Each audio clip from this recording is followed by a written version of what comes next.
اللہ مجھے جنت میں لے جائے تو میں وہاں کیا کروں گا؟ میں سیدہ آسیہ زوجہ فرعون کے پاس جاؤں گا اور پوچھوں گا کہ آپ نے پیٹ پر پورا پتھر اٹھانے کی برداشت کہاں سے لی تھی؟ میں عثمان غنی رضی اللہ تعالیٰ عنہ کے پاس جاؤں گا اور پوچھوں گا کہ ایک ہی رکعت میں پورا قرآن کیسے پڑھ لیا کرتے تھے؟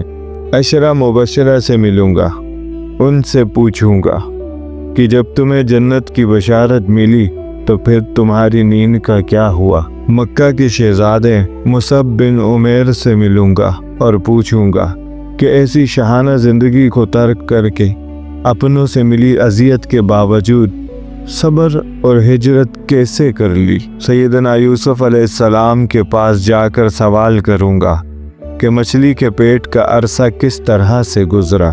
میں سیدہ ہاجرہ سے ملوں گا اور پوچھوں گا کہ کسی محافظ کے بغیر ایک صحرا میں رکنے کی ہمت کہاں سے لی تھی؟ سیدنا علی المرتضیٰ رضی اللہ تعالیٰ عنہ کے پاس جاؤں گا اور پوچھوں گا کہ آپ نے لڑک پن میں رسول اللہ صلی اللہ علیہ وآلہ وسلم کے ہجرت کے وقت ان کے بستر پر بغیر خوف کے سو جانے کا حوصلہ کس نے دیا؟ میں سیدنا صدیق اکبر رضی اللہ تعالیٰ عنہ کے حضور حاضری دوں گا، سوال کروں گا جب رسول اللہ صلی اللہ علیہ وآلہ وسلم کی وفات ہو چکی تھی تو آپ نے ایسے استقامت کیسے دکھا لی جبکہ آپ تو دل کے بھی نرم تھے، آنسو میں بہنے کو تیار رہتے تھے؟ سیدنا موسیٰ علیہ السلام کے پاس جاؤں گا اور پوچھوں گا کہ آپ نے فرعونی جبر کا مقابلہ کیسے کیا؟ میں سیدنا عمر بن خطاب کے پاس جاؤں گا اور ان سے کہوں گا کہ سیدنا عمر مجھے آپ سے بے پناہ محبت ہے، اور پوچھوں گا کہ اس لمحے دل کی کیفیت کیا تھی جب شدید ترین مخالفت کرنے کے بعد رسول اللہ صلی اللہ علیہ وآلہ وسلم کے ہاتھ پر بیعت کی تھی؟ میں یوسف صدیق علیہ السلام کے پاس جا کر کہوں گا سید یوسف، آپ کا قصہ مجھے سب سے زیادہ محبوب ہوا کرتا تھا اور آپ کے نام سے نازل ہونے والی سورت مجھے سب سے زیادہ محبوب تھی۔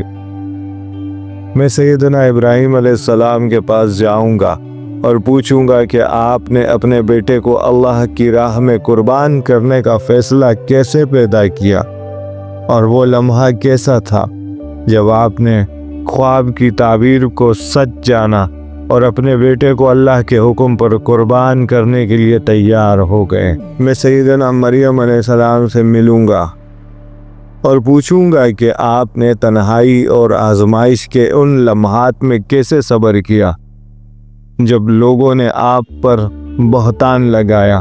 آپ نے اپنے بیٹے حضرت عیسیٰ علیہ السلام کو کیسے پالا اور اللہ پر بھروسہ کیسے قائم رکھا؟ میں نوح علیہ السلام کے پاس جاؤں گا اور پوچھوں گا کتنے سالوں تک کشتی بناتے رہنے اور لوگوں کے مذاق اڑانے کے باوجود آپ نے کیسے ہمت نہ ہاری اور طوفان کے وقت کشتی میں سوار ہونے والوں کی ذمہ داری کیسے نبھائی؟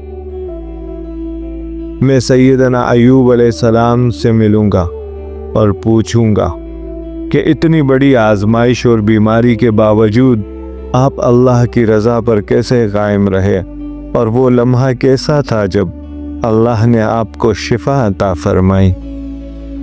میں سیدنا خالد بن ولید رضی اللہ تعالیٰ عنہ کے پاس جاؤں گا اور پوچھوں گا کہ سیف اللہ یعنی اللہ کی تلوار بننے کا احساس کیسا ہوتا ہے، اور وہ جنگیں جو آپ نے لڑی ان میں اللہ کی مدد کو کیسے محسوس کیا؟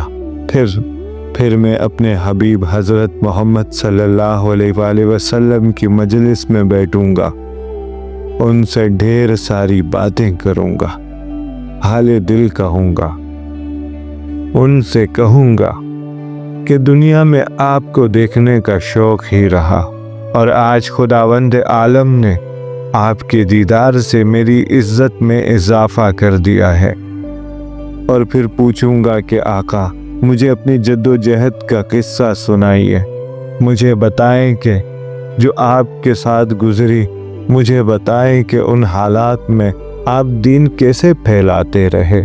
دوستوں، اگر آپ کو یہ ویڈیو پسند آتی ہے تو چینل کو سبسکرائب کریں اور بیل آئیکن کو پریس کریں تاکہ میری ہر آنے والی ویڈیو آپ کو سب سے پہلے ملتی رہے۔